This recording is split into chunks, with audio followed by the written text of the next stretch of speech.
take a look at these beautiful Langoustino, which are not exactly the same as what we saw in Mozambique. So what I'm going to do is devein them and cut it off the back.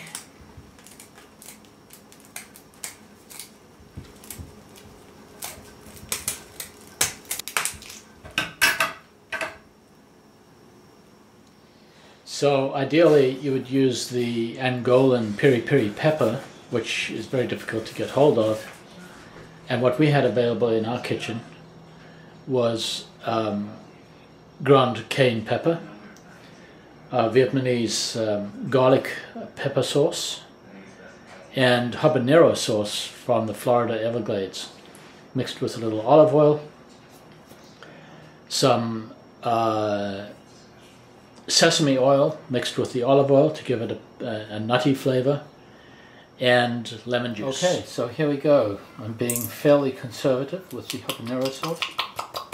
I'm giving it about 12 squirts of habanero sauce. Adding a little bit of ground sea salt. Actually, it's not a little bit, it's quite a bit. Adding a nice amount of the garlic pepper sauce from Vietnam. Adding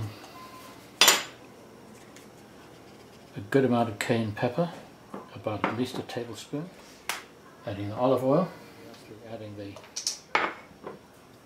sesame oil. My mouth is on fire, which is exactly what I wanted.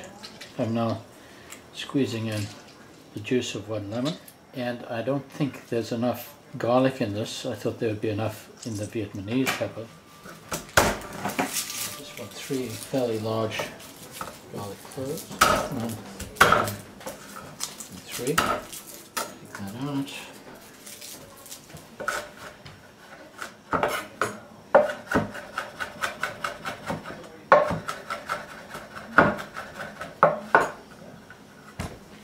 Taking that and putting it all in the sauce, mixing it up with a fork. So there's the marinade on the butterflied langoustine tails with the garlic and the hot pepper sauce. The way this works with the Portuguese broa, which is corn yeast bread, the flames in your mouth with this wonderful bread, which is the broa, and then you take a sip of vino verde, and that cycle is what I describe in my novel.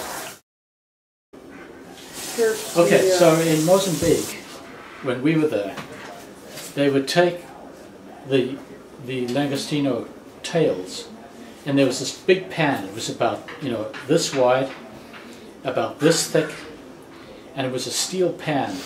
And what they would do is they would stack up maybe 2 dozen of these Langoustinos head first, like this, in the hot peri-peri oil, so that when they came out of this huge sort of industrial oven, all the tails were sticking up in there and they were red from the peri-peri. And the waiter would carry them out like this. And you have this massive tray of prawns, and he would carry it out to the table and put them down, and people would dive in. Wonderful. So this is now going into a very hot, preheated copper saucepan. Okay, so this is how the peri-peri langoustines come out of the oven. And we take them sizzling hot from the oven, put them down in the table. The langoustines, the broa, which has been toasted with a crispy, hard crust, some nice white rice mixed with wild rice, a butter head lettuce, blue cheese sauce, and of course, last but not least, to cool down your mouth while you're having this wonderful meal is the Vinho Verde, green wine from northern Portugal. So there it is, a wonderful meal from Mozambique, one that I remember with great affection and one which we are now about to enjoy. Thank you for watching. Okay, so what is dessert?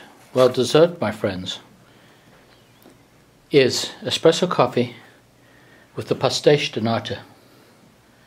Pastéis de nata is a custard tart, traditional in Portuguese cooking. The sweetness, the custard tart with the espresso is the way to go, and it's the perfect dessert.